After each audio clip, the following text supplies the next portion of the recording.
Combat in Duet Night Abyss is pretty unique, and in this video I'll walk you through everything you need to know to become a master duelist. Watch till the end for a special combat hack. Pow! Obligatory CBT warning. I'm Shrike, subscribe for more gacha content, now let's get into it. Duet Night Abyss is a third-person action combat game that allows you to summon two characters called combat partners from your roster to fight alongside you, as well as pets, in a fast-paced, high-movement combat style. Each character can possess one melee weapon and one ranged weapon, and some will have something called a consonance weapon, which will be their unique exclusive weapon, separate from their equipped one, and they'll use that with some abilities. The other, which you can equip, can be used anytime, and characters can use every single weapon in the game. That's right, they aren't restricted to certain categories of weapons for each character.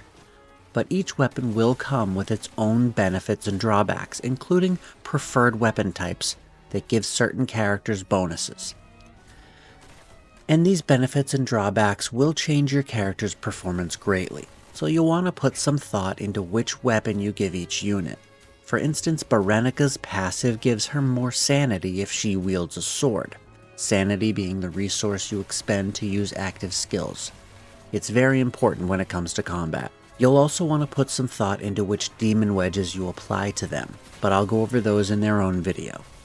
The melee combat will be very similar to what you've seen in other games, with your timed dodges, two unique active skills, one being the ultimate, both of which will cost sanity, and a passive for each character, as well as a charged attack that scales with the combo ranking that you build up over time while attacking with melee.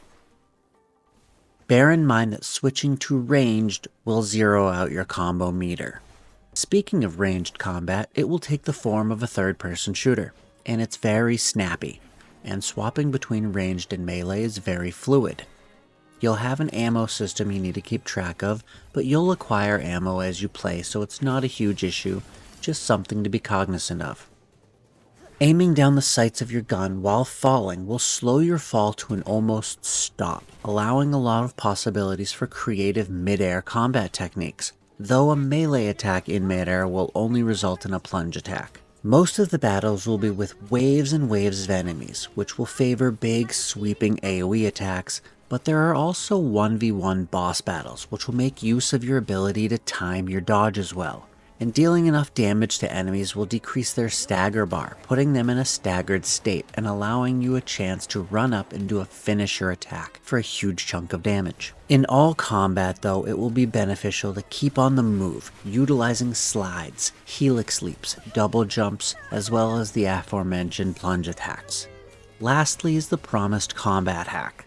For many of the commissions that involve a number of waves of enemies in a small area, you can employ an AFK farming method that sees your combat partners and pets clearing all the waves while you stand well out of danger and take a nap or hang out in a box, maybe cook some meat. This is such a blessing that Pan Studio has added to their game, and added to that the lack of RNG with demon wedges. This means that this game really respects the player's time, and I very much appreciate that. If you want to know more about those demon wedges I mentioned, or if you'd like more info on the commissions, click these videos here. But with that being said, I'll see you in the next one.